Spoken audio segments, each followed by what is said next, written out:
வார்த்தையில் சொல்ல வார்த்தை வராத உன்முக தரிசனம்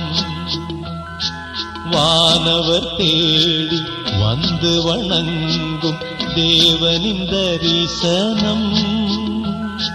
வானமும் பூமி யாவும் மகிழ்ந்து காணும் தரிசனம்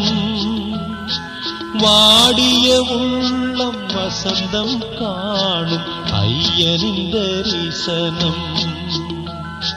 காற்றினிலே வரும் கீதம் உந்தன் ஹரிவராசனம் கார்த்திகை மார்கழி காலம் தோறும் புண்ணிய தரிசனம்